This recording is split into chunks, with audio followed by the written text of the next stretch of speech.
Hello दोस्तों, कैसे हैं आप। आज की कहानी का नाम है दूरिया। भाभी, ये क्या सच है कि कल दीदी ननंद आ रही हैं। बताओ, अभी दिन पहले पूरे घर की साफ सफाई हुई है। उनके बच्चे आते ही पूरे घर का सत्यानाश कर देंगे और मम्मी जी कहेंगी सफाई के साथ साथ बेटी की फरमाइश भी पूरी करो। खुद तो अपने घर में आए दिन खिचड़ी बनाती हो, यहाँ आकर बिरयानी का आदेश देती हैं। बरखा अपनी जेठानी अनुभा से कहती। अनुभा बोली, बरखा, शादी करके जब लड़की दूसरे घर जाती है तो वहाँ हर रिश्ते का अलग अलग रूप और रंग मिलता है। उन सबको मिलाकर चलना ही पड़ता है। हमें अपने घर की शांति बनाए रखने के लिए कुछ बातों को अनसुना करना हो पड़ेगा। और सीमा जी, ननंद जी कौन सा यहाँ रहने के लिए आ रही हैं। हम दोनों मिलकर सब संभाल लेंगे। तुम चिंता क्यों करती हो। मिलजुल कर चलने में विश्वास रखती हो, तभी तो शादी को 2 साल हो गए। फिर भी मम्मी जी आपको सुनाने का एक मौका नहीं छोड़ती हैं। ऊपर से दीदी आ जाएंगी तो देखना, दोनों मिलकर रोज नई नई बातों की खिचड़ी पकाएंगी और हमारा जी जलाएंगी। अनुभा बरखा की बातों पर मुस्करा रही और बरखा अपनी व्यस्तता सुनाती रही। अनुभा और बरखा देवरानी और जेठानी थी। अनुभा अपने वादे के हिसाब से बहुत समझदार और थी, वहीं बरखा मन की चंचल थी। अनुभा हर वक़्त उसे छोटी बहन की तरह समझाती थी, तो बरखा भी उतना ही मान सम्मान अनुभा को देती थी। बहरहाल 3 घंटे बाद शाम हो गई। बरखा अपने कमरे में आराम कर रही थी, तभी उसकी सास सरिता जी आई और बोली, बहू, संध्या बेला में कोई सोता है। शादी से पहले जब सीमा इस घर में रहती थी, हर शाम चाय पकौड़े बनाती और सबको चाय पिलाती थी। एक तुम हो कि अपनी सारी जिम्मेदारी जेठानी पर डाल देती हो, और वो है कि तुम्हें जानबूझकर आलसी बना रही ताकि जब तुम्हें ज़रूरत पड़े तो तुम उसका मुंह ताकती रहो। बरखा बोली, मम्मी जी, क्या सच में शादी के पहले दीदी इतना काम करती थी। क्योंकि जब मैं उनके घर गई थी तब वो शाम के 6 बजे तक वो सोती थी। यहाँ तक कि उनके सास ससुर को भी मुझे या नंदोई जी को चाय बनाकर देना पड़ता था। और जहाँ तक के बात भाभी की है, वो हर रोज़ मुझे कुछ ना कुछ सिखाती हैं। आप भाभी, और मेरी बात तो रहने दीजिए, आप चलिए, मैं सबके लिए चाय बनाती हूँ। सब चाय पी रहे थे। सरिता जी बड़ा बेटा अमन को बोली, पता है तुम्हारे भांजे और भांजी तुम्हारी तारीफें करते नहीं थकते। कह रहे थे इस बार मामा के घर जाएंगे तो खूब सारी शॉपिंग करेंगे। अनुभा, बहू, सीमा और मेहमान जी तुम्हारी भी तारीफ कर रहे थे कि भाभी के हाथों में तो जादू है। इस बार मटर की कचौड़ी और पालक के पराठे खाए बिना लौटेंगे नहीं। बरखा धीरे से अनुभव के कानों में बोली, पता है चला भाभी, यहाँ आने के पीछे का मकसद। हाँ, अब दिन रात हम लोग रसोई में ही रहेंगे। दूसरे को बुलाओ तो खिचड़ी खिलाओ, और यहाँ मटर की कचौड़ी और पालक के पराठे का प्लान है। मैं तो सोच रही हूँ कि बीमार पड़ जाती हूँ। आप अपना देख लो। अनुभा ने बरखा को आंखें दिखाई और चुप रहने का इशारा की। तो सरिता जी बोली, क्या हुआ बहू, देवरानी जेठानी में क्या खुसुर फुसुर हो रही है। अरे, ननंद के आने की खुशी चेहरे पर दिख ही नहीं रही है क्या। जब अपने मैके जाती हो तो तुम लोगों की भाभी का चेहरा भी ऐसे ही पीला पड़ जाता है। अनुभा जब तक बातों को संभालने की कोशिश करती, बरखा बोली, मम्मी जी, मैं तो जब मैके जाती हूँ तो मेरी भाभी के चेहरे खिल उठते हैं, ये सोचकर कि अब ननद आई है तो थोड़ा आराम मिलेगा।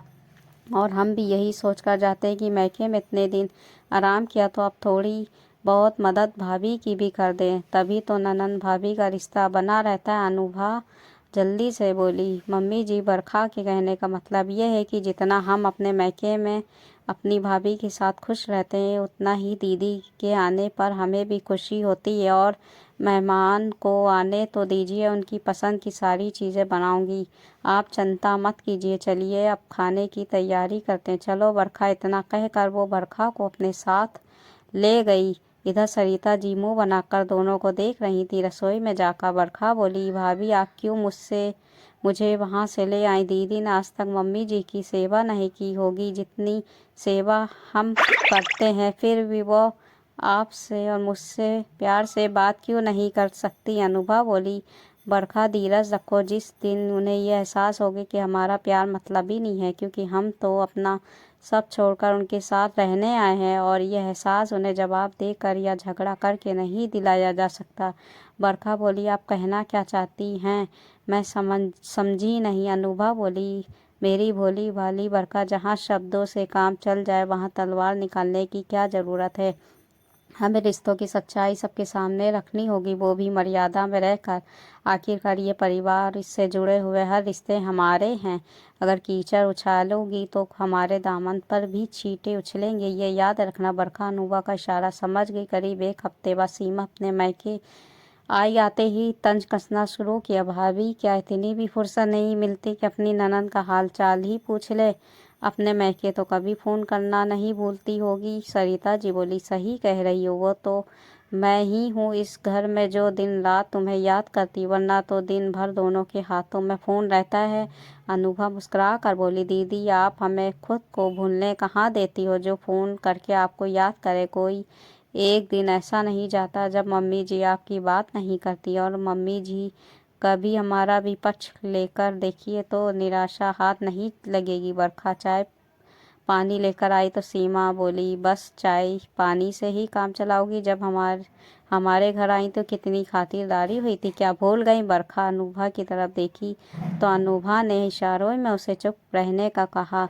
हर रोज़ अनुभा और बरखा छोटी छोटी बातों को अनसुना कर रही थी। जो सास कुछ रोज़ पहले खाने के टेबल पर प्यार से बात करती थी, वो ननद के साथ मिलकर खाने में भी नुक्स निकालने लगी थी। 2 दिन बाद अनुभा ने मटर की कचौड़ी बनाई। नंदोई ने खूब तारीफ की तो सीमा बोली, भाभी आप तो हमेशा बस अपने मैके जाती हैं, हमारे घर पर तो आती ही नहीं है। बरखा आई थी, पूछिएगा जरा हमने कितनी खातिरदारी की थी। बरखा मुस्कुरा कर सीमा के पति को बोली, मेहमान जी याद है ना, हर शाम में दीदी को सर दर्द हो जाया करता था और फिर हमें खाना बनाना पड़ता था। इतना कहकर दोनों हंसने लगे, जिसकी वजह से मेहमान जी को पत्नी की डांट झेलनी पड़ी। सास बोली, छोटी बहू आजकल तुम ज़्यादा ही बोलने लगी हो, क्या ज़रूरी था मेहमान के सामने ये सब कहना? बरखा बोली, मम्मी जी ये अच्छा है, भाभी बड़ी हैं, उनके साथ दीदी और मेहमान जी सब मजाक कर सकते, और मैं तो छोटी हूँ तो क्या नंदोई